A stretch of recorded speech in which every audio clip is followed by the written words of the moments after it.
Hello, my sweet darling, and welcome to the F Your Fierce podcast. I'm your host, Ashley Monique Menard. I'm an award-winning actress, plus-size model, singer, audiobook narrator, coach, and writer. Ooh, and creator of The Art of Blowing It, which can be found on YouTube. Yes, I know, I got a lot of hyphenates, so I get it, which is why I bring on so many different types of artists to this show. Hopefully one of these stories will inspire you.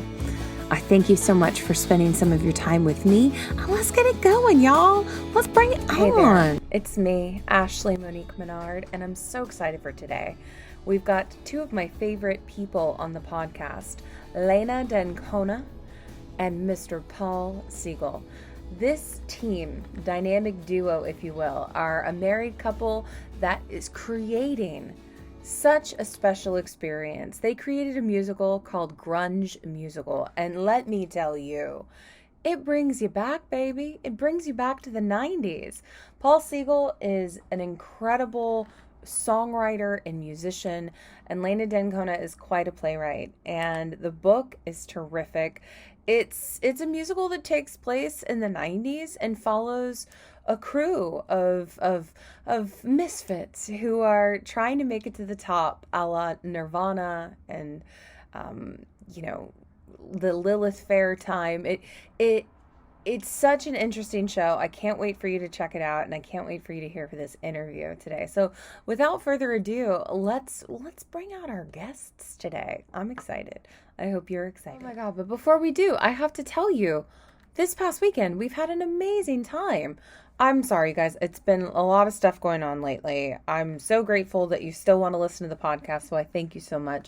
I was at a web festival last week, the New Jersey Web Fest, and I have great news about The Art of Blowing It. You guys, we won. Outstanding mockumentary. We won in our category, and Josh, who plays Felix in The Art of Blowing It, won Best Supporting Actor. So we're so grateful. Thank you so much, New Jersey Web Fest. We're so grateful. Check out Neem Bosch's episode. I interview him. We talk about the Web Fest. And, it's a great correlation because they're going to be having a fictional podcast category next year. And I think Grunge Musical would be a great candidate for it.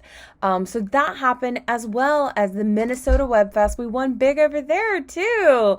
We won Best Representation of LGBTQIA members and representation of those in that community. And with The Art of Blowing It, we were able to focus on a trans story with Emmy's grandmas, as well as a non-binary representation with Pixel, who is a platinum recording artist and very successful on their own, as well as multiple queer storylines with oh my God, so many queer storylines.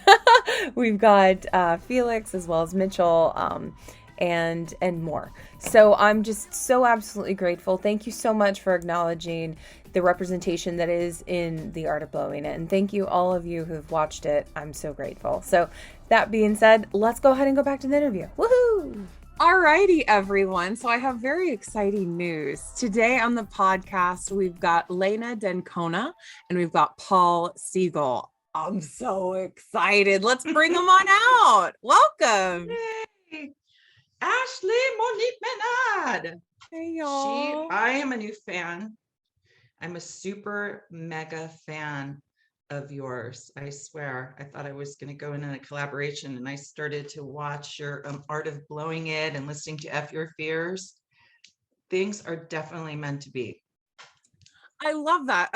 And for everyone out there who's probably wondering, I mean, I've given you a little brief so far in the episode. You know what's coming, but this is a question I always like to ask everyone. So how do we know each other?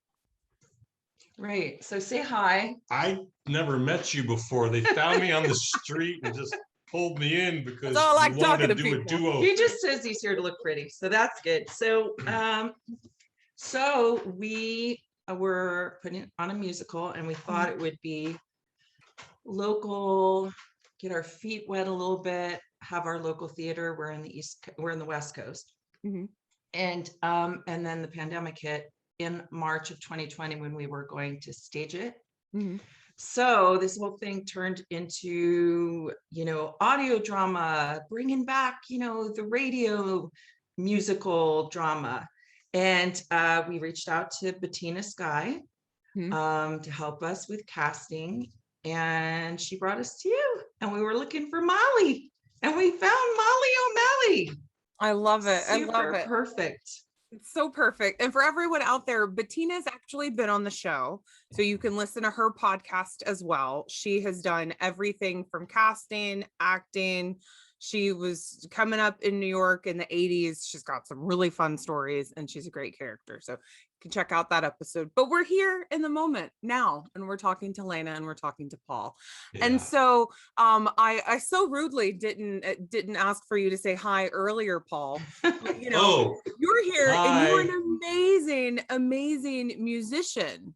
Oh, well, thank you. Amazing. And, I'm so grateful that both of you and Leyna, you come up with just such like the book of this musical that we're going to be talking about in a few minutes is just, the book is so good and the music is so good. And it captures the vibe of grunge music in a way that you don't get a lot. Like you just don't have a lot of content, especially now, but we have that like vintage throwback, like the 90s have come back. And so now is such a great time for it. And when it comes to grunge itself and you hear certain songs from the past, you're just like, oh, that was a great song. And I think you captured that essence so much with this show. Well, truth be told, part of the reason for that is every one of the songs, except for a handful, which were fairly current, were actually written throughout the 90s. So they were truly informed by the zeitgeist of the day back in the 90s. Yeah. I knew I could get that word in there. Zeitgeist, there he goes. Yeah, no, it's funny. It's kind of an accident from when we started writing this a few years ago. So I was just thinking about this today before coming on, and I realized we were talking a lot about when a generation changes. So I had come back to take care of my parents, and my dad was dying, and I was caring for him.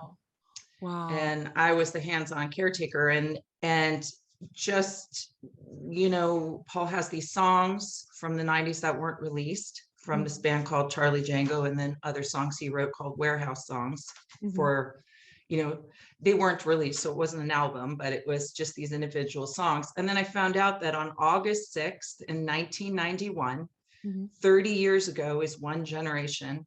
And that was the launch of the first webpage. The website went public. So if you want to check it out, I think it is where I wrote this down, HTTP what is this thing called? I've got to look it up. I'm going to tell you what it is later. It's still live. But anyway, the very first web page was launched. So in 91, 30 years ago, the first web page, Nirvana's tour of Nevermind hit September 1991. And so in this weird, loose way, we intended to be like, hey, let's look back a generation, because a lot of artists, like, they do that. They do this sort of retro Happy Days, American Graffiti, looking back at their youth. So it was our way of looking back at our youth. And it happens to fall right now during the release, pretty much exactly at this turning point oh my God. In our lives. Yeah. So that was another, there's like so many happy accidents. It's like indescribable. We couldn't have enough time on the show to tell you, but it's a lot of art reflecting life. And just like, if you want, I could just give you a kind of like a brief sort of, lay down how it happened. So Paul had songs he wrote in the 90s, mostly between 91 and 98. The specific group of them was 93 to 95. And they weren't released. And I remember all this heavy stuff going on. And then the pandemic came, and then my friends died, and then my best friend died, and then my dad died. All this stuff happened. And I was waiting for the right time. And I just said, well, no time like the present, like we're not here forever. And he had all of these tapes that were on, what were they, 6-track or 8-track? How were the tapes done? Cassette, 4-track. No, you had cassette, but you also had 4-track tapes, right? Yeah, they were cassettes where, old school 4-track recorders. This was before I got my first computer, which I ended up getting in the late 90s. But at that point, it was all this, George Martin, you know, you 2 tracks, you dump it onto this and you add more. And I impressed the hell out of myself when I listened back. I said, how did I do that? I could never do it today, but you're so immersed in whatever the technology is at hand. So I was able to, in a lot of cases, digitize some of what I had and save it. In a lot of cases, used it as reference and completely redid it. There's a couple of occasions where I actually was able to pull the actual recording tracks from back in those days that you've heard that we're using. You will hear some of these original tracks laid down. So it was Paul Siegel, Paul's over here, Jon Evans on bass, and Scott Amendola. So what happened is I just got in my head, like, our daughter's in theater and she's like a super mega already, like started to get lead roles, you know, at the time she's 6 and she can sing opera. And so we started to think about our relationship with theater. And the very first step I took was I said, you know what? Annie loves Mamma Mia. What a great concept. Take songs and write a story around it. We just get a bunch of your songs that really only I got to hear. And I thought, this is crazy. I love these songs. I play these songs. They were never released. And then I called them. And I don't know them. I called Jon and Scott. And I was like, hi guys. And they're like, you know, they're professional musicians and they built their careers. And I said, hi, would you like to reunite Charlie Django from the 90s and like re-record everything? Because I want to use it. I want to use this new session in a musical I'm writing based loosely on our lives. Basically, this is based on true stories between Paul and I in the 90s in the Bay Area. So I said, re-record these songs and I will write the story, which is basically the story of our lives.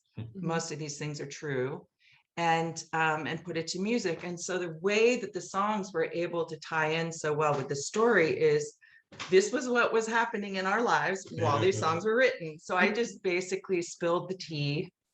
And, you know, and there's going to be people out there going like, she didn't. She did too. Yeah, she did, you know.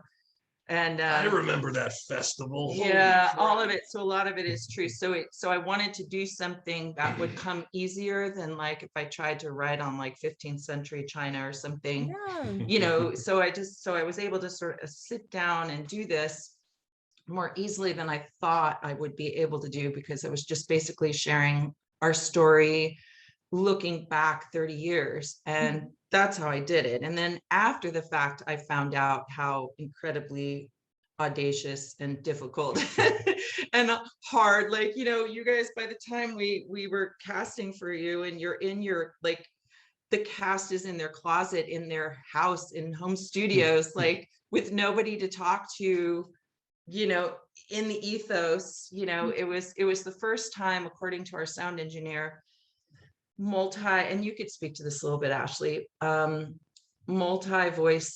voiceover actors exist, but it's usually one or two giving a few different voices. And this is a casting crew of, what was it? I think there's 22 of us. So it's a full cast. So the cool thing about this is that it's available in multiple episodes. So it's actually 6 episodes. They're about 30 minutes each, and you can listen to it on all streaming platforms as well as grungemusical.com. So it's available, and I'll make sure that I put it down in the links. You'll see it running across the screen. So there's definitely different ways to be able to listen to it. And so let's talk about that. So it's a podcast, but it's a musical. What? Like, how do you do a musical and in a podcast? What does that look like? Easy peasy. Right. Well, just to summarize it, it is 25 original unreleased songs. So it turned out to be 2 albums, the equivalent of fundraising to do 2 full albums with musicians, drummers, bass, piano, keyboards, 2 guitars, rhythm guitars, multiple vocals. So there are 2 full albums, the equivalent of 1. And on top of it is 6 30-minute episodes. It is a musical meant for stage. So it was going to be released in 2 acts. Okay. And that had to be turned into episodes. And so usually a theater performance could be 2.5 to 3 hours, 2.5 hours with half-hour, 15 minutes intermission. And so it was a pretty major production. What I wasn't understanding, which is actually one of those really good things, is how hard it would be, right? So Bettina, being like completely amazing and gutsy and has chutzpah and just this wonderful person, I find out later that she did a national search. So it's like, what do you, so we were in 4 different time zones. We were in Italy and New York and Texas and Los Angeles. So we had this, we treated it just as if we were casting for a film or stage. So once we kicked it off that way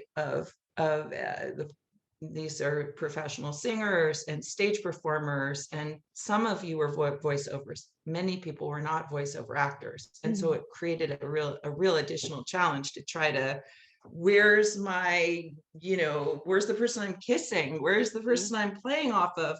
And a lot of what I wrote was also took advantage of, I was a dancer. I danced on stage. And so I took a lot of my understanding of stage and maybe physical comedy.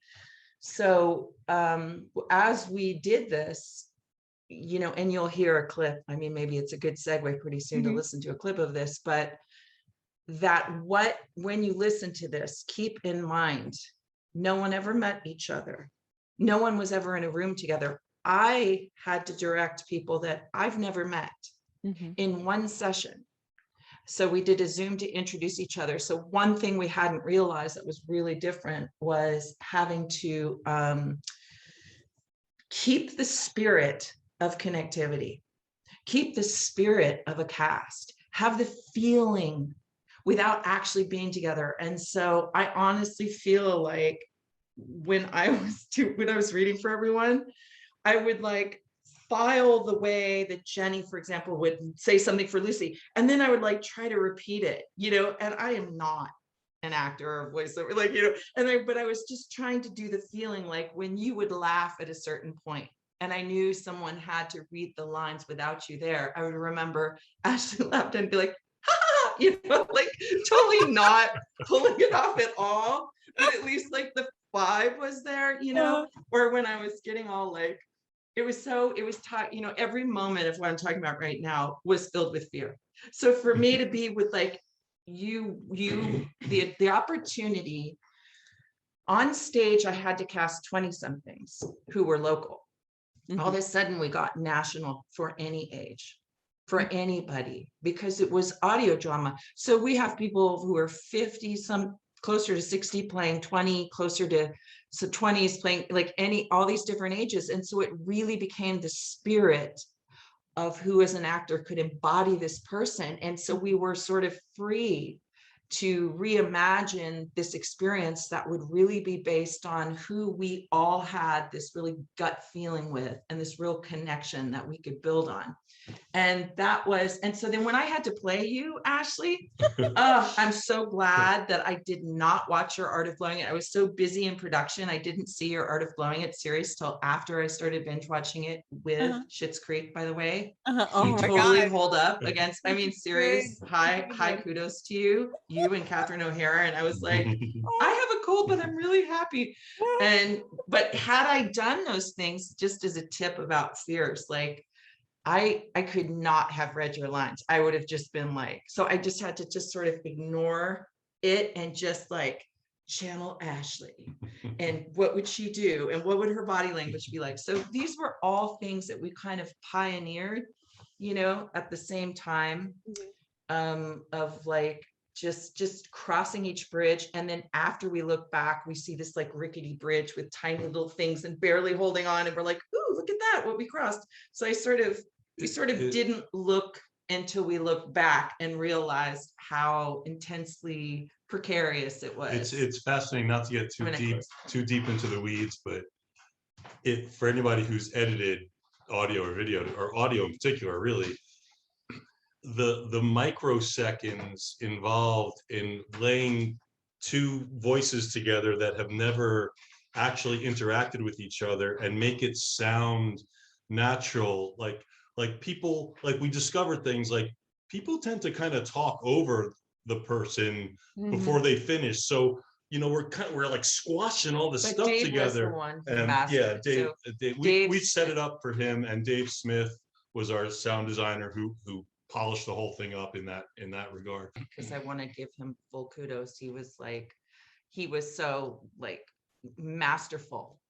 Again, he's absolutely masterful at what he does as a sound designer, and he's known and he's really experienced. So he really brought it. We kind of laid down the spirit of it, and he sort of brought it to life. He knew how to blow life into it. So that was amazing. So since we've spoken so much about what it sounds like, I would like to give everyone a little taste of what it sounds like. Okay, so let's go ahead and come with me. Wow, this is a great scene, Charlie. There must be 2,000 people here. Django, let's go check out where we set up. Welcome to Dog Talk. Rock and roll.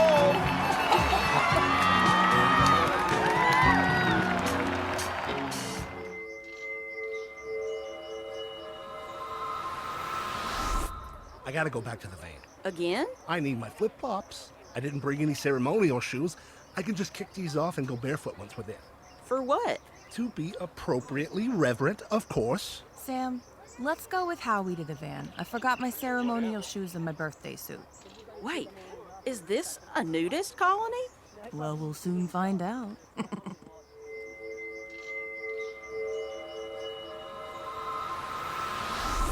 We were gonna check you out. Where are your bandmates? Who knows? Are we still in New Paltz? You lost?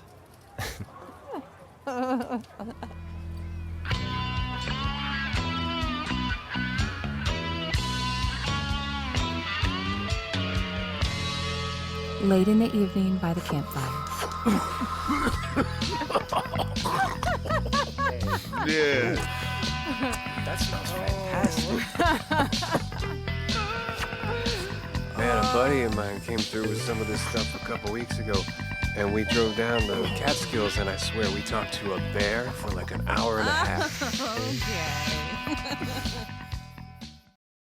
Oh my God! I love it. Okay. Like listening to that, it sounds like there's a tape recorder on the ground and that they recorded it.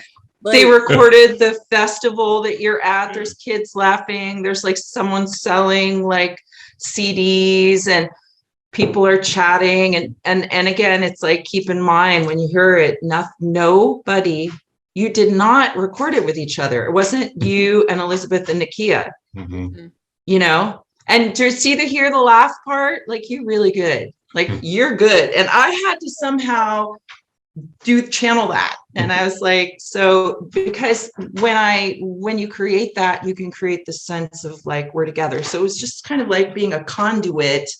And I think, you know, people, when they're directing, you do that, you know, on stage, you do that, or you try to bring out something in your actor. Boy, doing it from like Jenny 3000, what is she, 6,200 miles away, and like you guys are in a, you know, from like New York, Staten Island, and it was crazy. It was like this psychic. I honestly believe that it was like this you know, I was a conduit. I can't even explain it. It's just to try to keep it together, try to make it sound whole. And one of the big technical tricks with it. So Dave Smith, who did this for us, one of the recommendations he had, which is standard, you put together a kit and you ship the kit out and you set up these home studios, and they have like soundboards, like you send the whole thing out, soundboards and the mic and the computer and all of it. Because of how many people we had, it was technically too difficult. Logistically, it was almost impossible. It would go on for 6 months if I had to ship it and wait for it back. So the huge risk was everybody's different mics, different rooms, different sounds, and trying to sound in the same room that way. And so one of the big every step we took, one of the steps was, okay, laying it down. And Dave's like, how's it going to sound? Are these people going to sound like they're in the same room? Because it's not really recommended that we use our own mics. And there it was. It just was like crystallized in a way. And it was really incredible. And that must have been very, like, you know, speaking of fear, I mean, that must have been something that definitely brought fear of hoping, you know, it's going to work out, as I feel like a few other things must have sparked a bit of fear when it comes to this project. Can you speak a little bit to that? Well, I want to talk about, I'm going to let you talk about your music too. So one of the big fears I had in it too was, first of all, I'm his wife, if it's not obvious, you know, and so there was fears around, are we going to like kill each other? Like, is this good for us? Like, are we having really bad healthy boundaries? I know there's a codependence that's been happening for decades and decades, and we grew up together basically. So there's that fear of what kind of pressure will it put on us? And then for me, it was the fear of like asking Paul, because basically the structure of this is Paul's doing the musical direction, but essentially it's just I'm licensing his songs for the musical. So I'm basically, can I have all these songs that no one heard, that you didn't put out, and have other people sing them?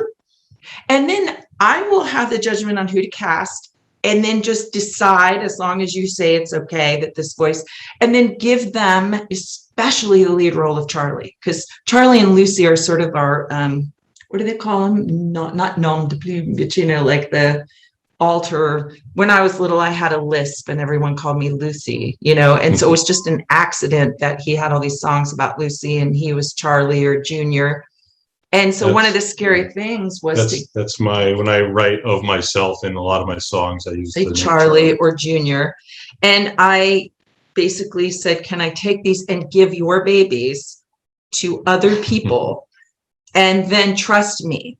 Like, totally trust me. Talk about like could go really wrong. So everything was super high risk. Like, trust me that I'm giving this to other people to sing. Trust me that I'm, this other thing I was talking to Paul about too, was as artists, when you use proper names, you don't literalize them.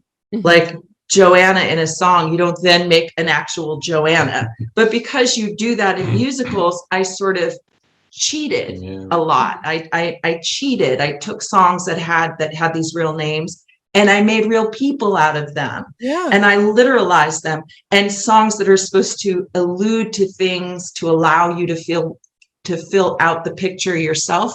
I said, no, I'll go ahead and fill out the picture for you. So there was a lot of things that were really scary and risk-taking. So as somebody who, you know, writes fiction, it was frightening to literalize things and ask him to trust me to put these songs in other people's hands and you know, and then be his wife, and having someone say something to me like, aren't you sweet?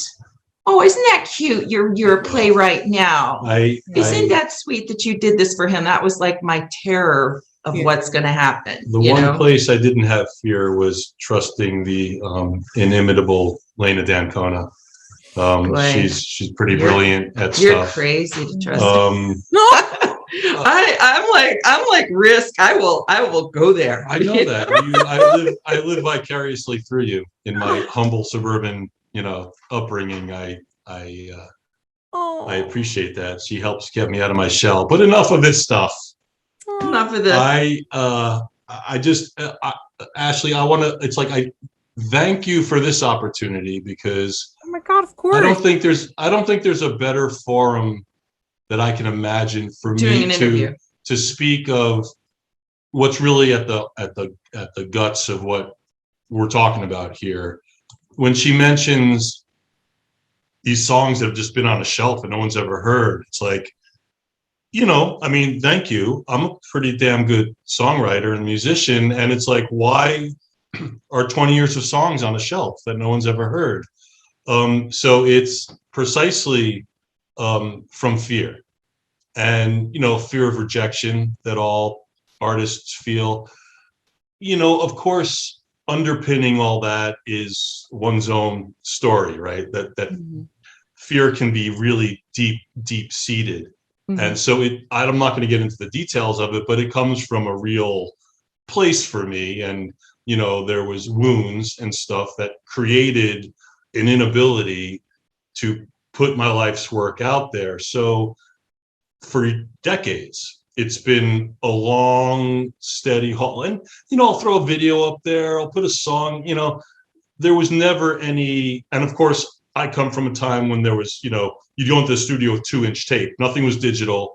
There was no internet. You know, that's the beginnings of my music career. So along with my evolution came this marketing evolution of being able to do this oneself. So I'm a little late to the game. Ironically, I've made some money building websites and such. Right. So I know all about it. Well, we were in the Bay Area. Haven't turned it toward, had not yet turned it toward myself, but this is all part of the facing those fears. Yeah, I mean, we came of age in the 90s, right? We were in the Bay Area, and so we're web developers and all this stuff. But I felt, you know, what I thought also was interesting about it, all the songs that he wrote at the time are about perseverance. And so this is a story of perseverance, and it's a story of change, because, like I said, Act 1 is analog, 1991 to 93. Act 2 is the digital age. And so it was a huge transition. And I think the story in of itself became about redemption. So it's about perseverance and change, but ultimately this is a story of redemption. And so, and in the releasing of this itself is our redemption in it. That's where life meets art meets life. And it's a cycle of things that most artists understand, because they're creating their own life story as their creation. Yeah. So I think that, you know, one of the things I was really scared at in the beginning, and again, doesn't it always keep coming back to fears, right? Everything thing we reveal, I go, and then here's this other fear. So I felt really uncomfortable. So I had to do this pitch. So the first name that it was called was Jump Like Django.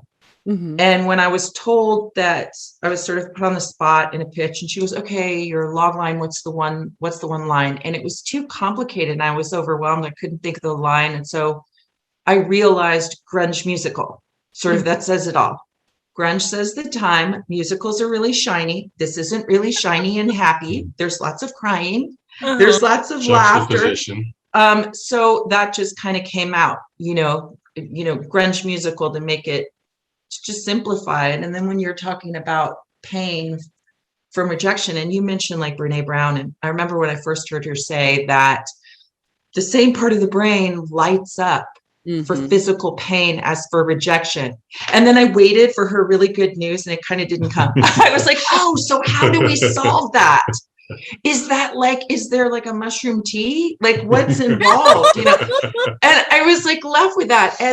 And so I want to segue this, because one thing I wanted to say, like, what's interesting about, I saw your lead in about how you came to F Your Fears, and you were saying, like, you know, F it, like, get pregnant. And I was thinking, I might like lap dance it. I don't know if I'm like full on ready, you know? Yeah. But I'll get there. But one thing I wanted to share a couple tidbits on how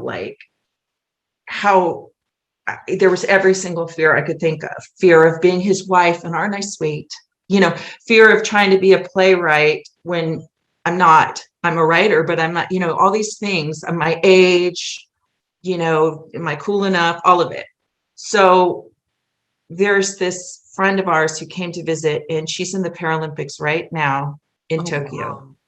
Wow. She was paralyzed from the waist down. Now check her out. I looked at her and I said, she is 52 years old. She's on a team of people. She's a cyclist. It's considered one of the hardest sports, hand cycling, harder than an Olympic sport. So I looked to see how many people her age were in the Olympics. And there was an equestrian, there was somebody who sails, and someone who shoots. And then there's her, like, on the cycle. And I said to her, okay, check it out, Alicia. Like, why you? because I'm going through all of these struggles and fears, and I'm like, and I'm able-bodied, and like, why do you keep getting these medals? Why are you 52 in the Olympics, the Paralympics, you know? And she looked at me and smiled with a twinkle in her eye, and she said, I could take the most pain. And I said, girl, oh my God. She goes, I could take the most pain. And I was like, I'm going to glean some of that because I'm a little like that. Yeah. So I thought, I just have to translate this a little bit. So rejection is pain. I was like, when something to me is painful or something, I will be like, I got this. Like, that's just my personality. So one thing I realized was, in all of these podcasts you have, it's like you glean like, oh yeah. And then guess what I found out right after I researched this on you, and I found out, like, gleaning stuff, the most powerful reward center of the brain, true thing, in the answer to this whole like physical rejection is physical pain, is when you can agree and relate to someone. It's a new study in the MRI, just like it shows rejection is physical pain.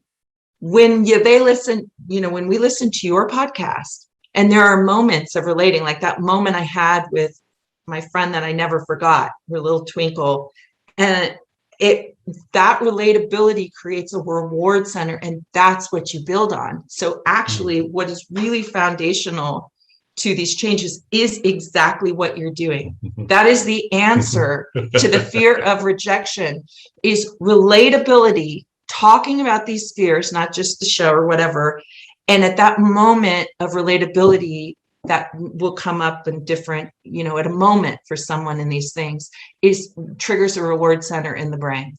Wow. So I wanted to tell you that just happened today while I was trying to piece some of these pieces together.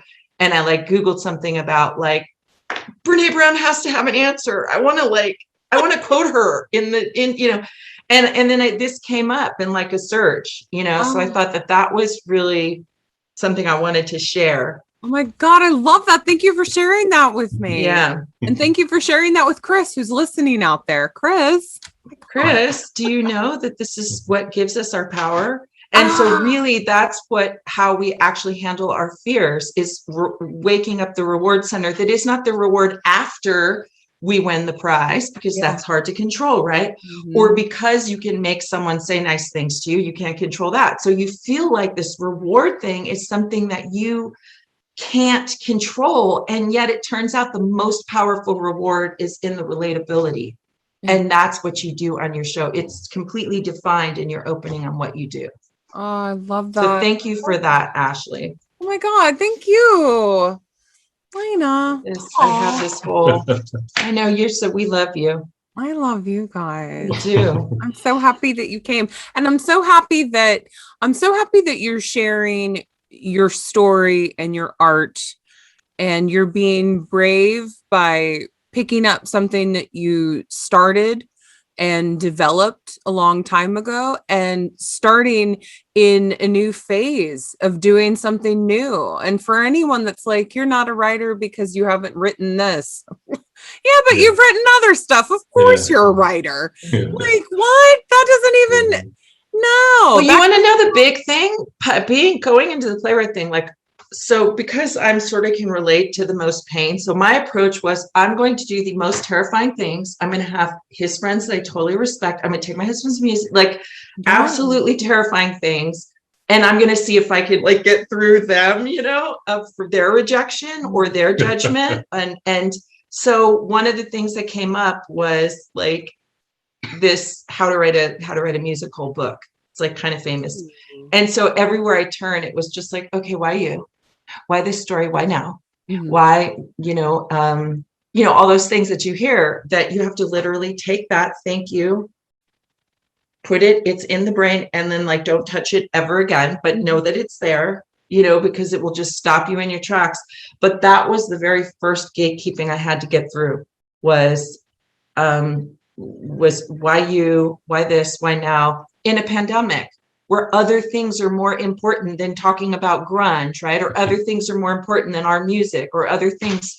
So it was just like, it kept getting more and more intense. So the why now and why you, that's really hard for any artist to face when you're pitching, right, was amplified every single day out the door. There's so many crises, and there's climate change, and people are hungry. But isn't it true that art is probably the most important thing we could turn to in times of crisis? Definitely. Absolutely. And yet all you can feel in the moment you're asked is just like, I'm sorry, I'll go away now. It's just like, why me? And then you have to turn to your thing, right? To whatever that thing is that's your thing. And my thing is just like who could take the most pain? What I mean? Everybody has something different, and mine is just like, I kind of question authority, and I have to channel all that kind of stuff. Like, no one to tell me what to do.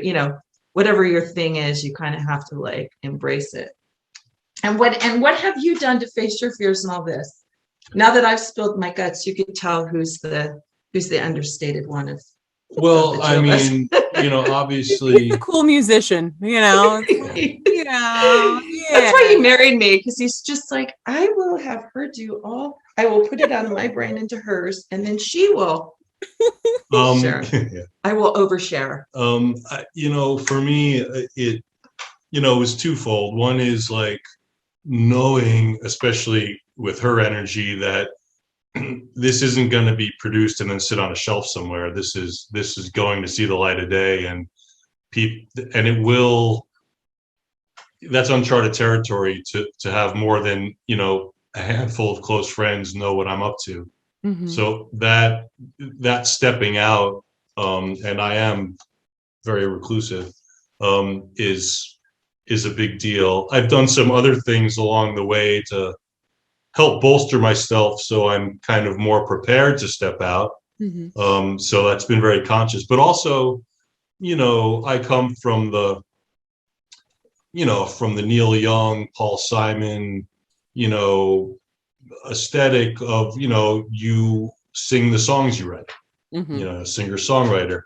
Though I've been in many bands, and that's not always super clear cut, but the idea of having others, especially, initially, present these songs, really had me look, at what I do and what I do best.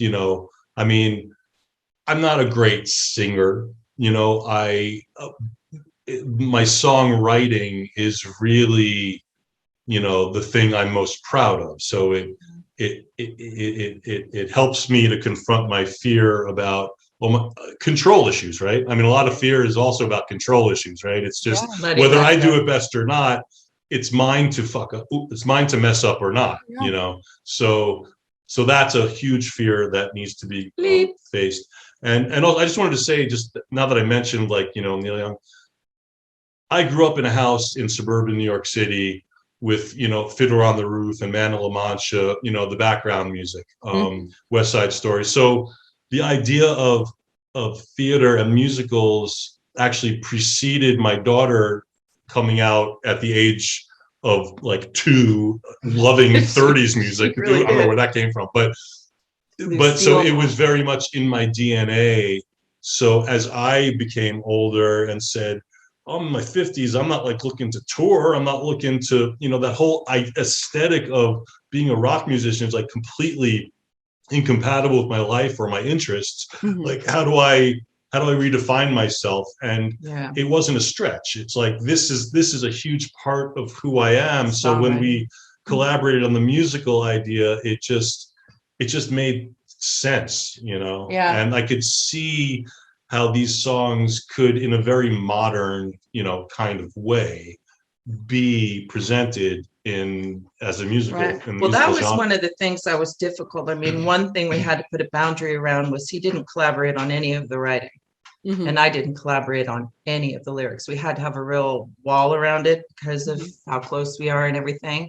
But some of the chances that I took with it was, I felt like one of the things that were magical about theater you go into this make-believe world and you can be anywhere at any time. And it was sort of bringing everyone back.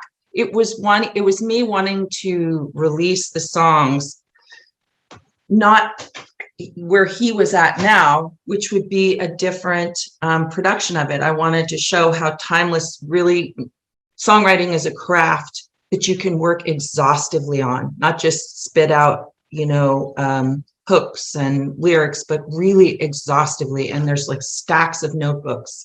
Just he worked at his craft. And when you have a song, so another thing I wanted to show, I think we have a rap song, we have ballads, we have huge rock anthems.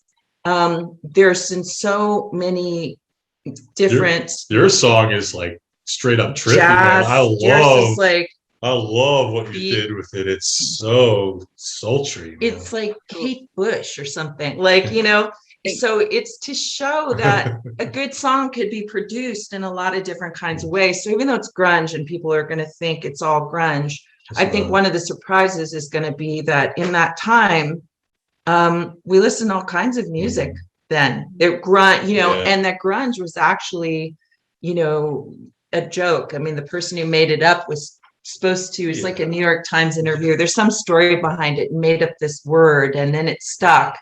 Yeah, but as musicians, you have to define yourself. There's always, I think, part of what you're getting at is, there's always mood and there's always, the vernacular of the day. So, in many ways, Kurt Cobain was just such a good songwriter. He was Paul McCartney of his time, but he wasn't, coming of age in the 60s. He was reacting to what was going on. But if you break it down and you break down chord movements and you break down melodies, I mean, and you really could hear it in the 90s when they started doing Unplugged, and you could really hear the core, the kernels of this music. And, and it sheds light on the idea that, almost any good song can be produced in almost any genre. It's not, the genre doesn't come first. The song comes first, and how it's produced is meant to fit an audience, to fit a production. Right. But there's just an essence in a great song. So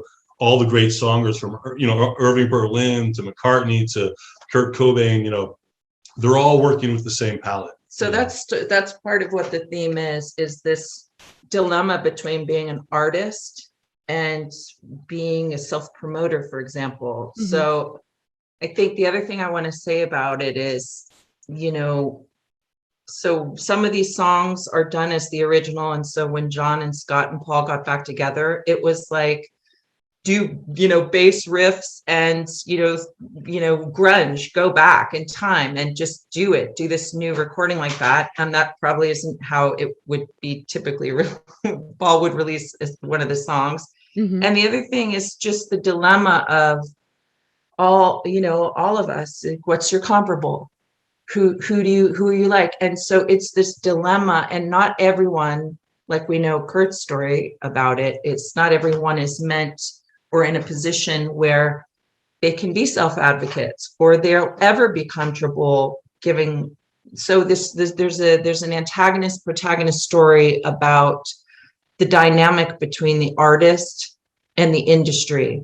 And the and the things you have to do, and the way that life has imitated art again is, I went in thinking I was going to criticize the gatekeepers, and I came out realizing, since this democratization of the internet and all of us could put all of our stuff out there, we have to go back to that's how Seth Rogen got huge in podcasts.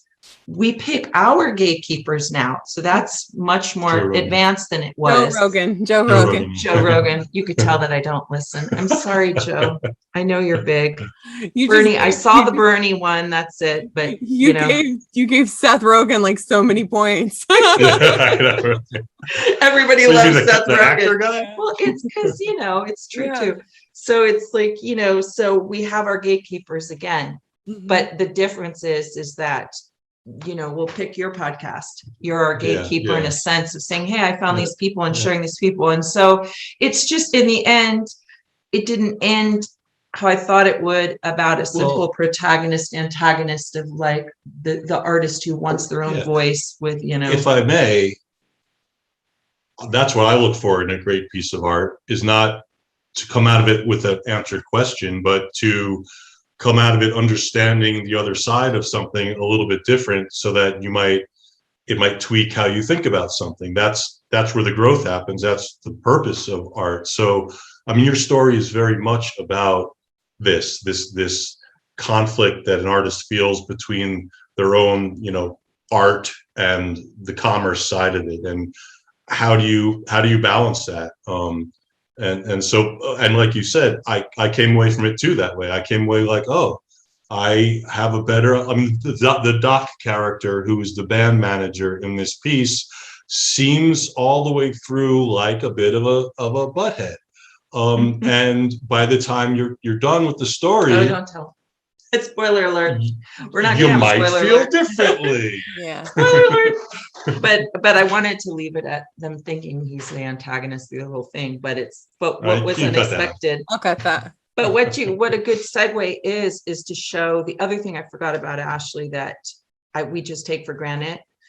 A lot of, because of the real estate boom and space is really expensive.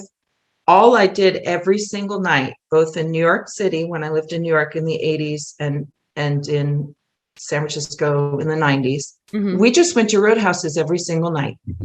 Every single night. $5 free, pay what you can, buy beers.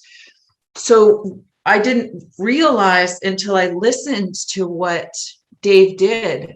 There's a whole generation. One generation has passed, and there's a whole generation. So there's this scene that you have that's sort of CBGB like, right? The seller is kind of, imagine it like CBGBs, and they're gigging. And what we used to do is we had our place like the Holy Cow or like the Paradise Lounge or, CBGBs, like you go and you gig and you show up and you play. And it wasn't just the Warfield or the Fillmore or whatever. And it was a life. It defined my entire life, probably from 79, just a child in which you can be a small child getting on a bus by yourself and they will let you in through the back door. Like you could be in like the Mabuhay in San Francisco and like look like you're 7 and get in. It was absolutely pervasive. It was everywhere. And so what was interesting to me is when my daughter, who's 16, and her friends listen to this, there's no venues they go to where they hear a band. Like at the time of 81, it was like, it was the transition from bands, arena rock bands and bands to solo artists. So it was Whitney Houston, Michael Jackson, Janet Jackson, Mariah Carey. And what was going back is Queen, U2, Van Halen, Metallica, Guns N' Roses. Nirvana and Pearl Jam exploded out of nowhere. It was like this last moment of the band. And then it's mostly in solo artists from now on. But this thing that you can listen to, what was recreated, was so incredible of like, yep, I saw that show. And then you realize like, well, you never did play Sworn by Secrecy with Charlie Django at the Paradise Lounge. But you hear it and you're like, this is what it sounds like. So the other thing about a generation is that we're sharing a really personal, like, look into some things that are a little bit more of the past. Coachella is not what those little weekend music festivals and New Paltz used to be, No. That's a good point. Well, and it's interesting. I'm sorry. No, go ahead. Oh, it was just interesting that like Annie, our daughter at 16, her folks were rockers. It's like, my folks were like into big band swing, so I didn't really, now I love that music, but at the time it wasn't like really cool. We're growing up in a time where like almost anything goes. So you still have bands because there's still a niche audience for them, but they don't rule the media universe at all. And the record labels. And so just to your point, our daughter could not experience what we experienced. So we've created this time capsule of what that kind of felt like. I'm sure it's out there in documentaries and in other ways, but it's kind of a gift to her to like, hey, here's who your folks were. Do you want to hear that piece? It's the one that's speed. See what it sounds like. Let's hear the other piece now. Hey, who is the bartender at this place? Yeah. Oh, wow. Lucille! Lucille, get over here. My God. Listen up, kid. All you gotta do is get up there and jump. Like Django. Yeah. And you'll do fine. Hey, that's a great name for the band. I was thinking chill like Chuck. Psst, Bonnie, we changed our name. We're Jump Like Django. What? Okay, whatever. Get on stage.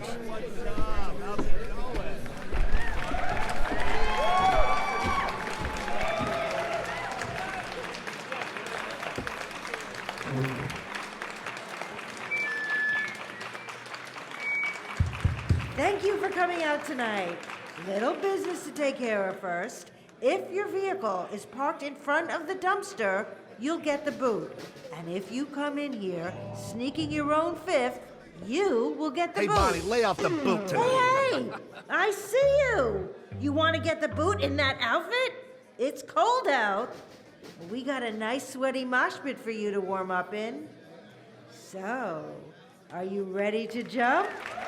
Jump like Django!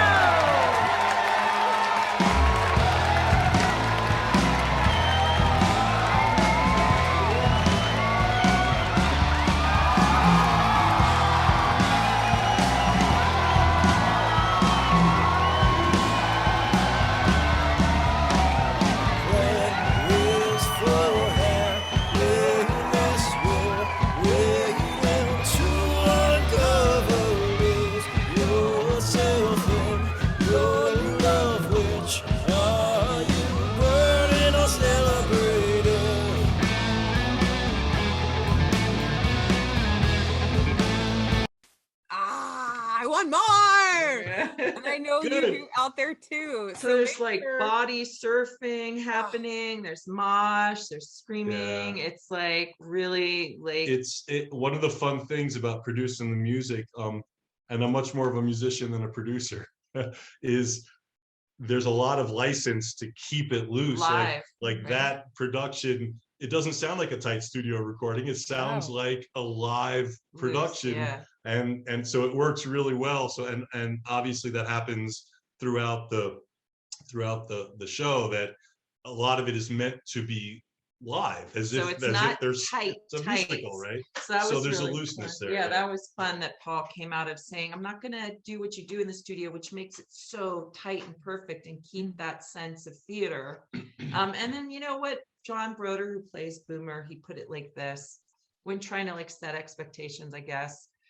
He says, one thing that this is forever, it's a time capsule and a time capsule, basically. It's like a time capsule of the 90s, which actually is a time capsule of artists who came together and created something during the pandemic, right? We couldn't be together, I imagine these guys on stage rocking out, and I was going to have a mosh pit up front in the theater of it, and we were going to body surf, and I was going to body surf people out to the audience. Like I said, I don't care if people are out there like, wait, what? I've never done this. Like, you're going to body surf someone, or you're going to drop them and it's going to hurt. Yeah. So it's like body surfing. And so this experience of creating it into this like audio drama was really representative of the moment that we're in. Is like utterly facing fears of like, am I gonna get this thing? Am I gonna live? Are we gonna live to see it released? Like, are we like hardcore fear stuff? Like, does anybody listen to audio dramas? And so, what I really loved about the way he said this was, we have a time capsule of something we did together that was unique, which was the theater lights went dark and the stage closed down, and we found a way, and all of us in different ways found a way, and this was our way. So so good. It's so true. It's so true. And I'm just so grateful that you were able to take the time to come to chat with me, to chat with all my friends out there. I know that I have felt that serotonin, those triggers, that relatability through this podcast with you, and that sense of connection. And I'm sure people out there are feeling the same. I do have to ask my last question because we're running near the end of our time. And everyone can go to grungemusical.com and they can check out. You can stream everywhere. Just check the descriptions below. You'll be able to see exactly. Yeah, I'll tell you about the way we'll premiere it after your question. I just want to give a shout out. So my question that I like to ask everyone is, whenever you feel fear start to creep into your own life, and we've talked a lot about fear, but if you could just kind of give like just a little thing that you like to do, like when you feel fear start to creep in, what do you do to combat that? We'll go ahead. Go ahead. I think of you, I think of the things that matter. I think of Mike, who's 6'4" and crammed into, I think about what's true. I think about what's true and what's real, and just what I do know is true, and what our experiences of it is, and the people that I've met. I mean, I feel like I've known you, like I lived in a story forever. We must live together. Like those kind of things are so incredibly comforting that when I get scared about what people are going to think, or if they'll listen to it, or if they'll be like, I don't get it, or whatever it's going to happen. I just think about what's true and what's real, and what's real is the fun laughs and those things, and that those things are forever. Like I'll always have those moments of connecting at a time that I was totally, 3 generations are here. So we have little kids and a senior, and it's very dangerous. And just knowing in those moments that there was a lot of really great connection in these risks that we took. Connection was probably the most important theme for me of every step of it, is the connections that we've made, and the reconnecting to our past to feel like we have a bridge to the future. Just all different kinds of metaphors around connection, and just reminding myself of the staying focused on what is true. I love that. What about you, Paul? Well, I would say there's actually one of the songs called "Moonshine" in the work is it yells out the word courage many times. So for me, the question is, what is courage? And I don't want to be too like, what's the word I'm looking for? Cliche about it, but it's not having the fear. It's in spite of the fear. So I honestly mantra on the word and try to remind myself of that all the time, and that is courage. And I would like to be more courageous in my life. So by mantraing on that word, right, it brings me over. Well, he reminded me of something we talked about a lot. A lot of people have an equation: you can't do something without confidence. You need the confidence too. And one thing that I learned in this, because I used to have confidence and I lost it. I lost my confidence with a lot of things that happened in the last, I'd say 10 years, 8 years. And I didn't need confidence to do it. And I don't have the confidence. I just needed courage. And it was like, and then to be courageous means to have comfort people. So I gave up on the idea, because I was waiting for a long time for my confidence to come back, right? To be more confident again. And I realized it's not required. It helps make it really easy. Like if you're confident, it's way easier, but it's not, you don't have to have confidence to do it. You just have to have courage. And that's also hard, but you can have courage. So I'm just so grateful that y'all came on the show and y'all chatted with me. And how can people find you if you want to be found? Like, where can people find you? On the social media, the website, anything you want to? Everywhere you look is Grunge Musical. Instagram's at Grunge Musical, Twitter's Grunge Musical, the website is grungemusical.com. Except there is one person in Spain who has Grunge Musical for Facebook, so it is a Grunge Musical for Facebook. But everything's going to be housed in our website, including the podcasts and updates on grungemusical.com. So what did you think of the episode? Was it fun? Share it with a friend if you enjoyed it. Share with a friend. Send a little tag. Hey friend, here's a text message. Check out this podcast. It was cool. Also, check out Grunge Musical. It is such a fun podcast experience. Multiple episodes. Check it out today. grungemusical.com. Get in the know. Anyway, I'll see you next time. Bye bye.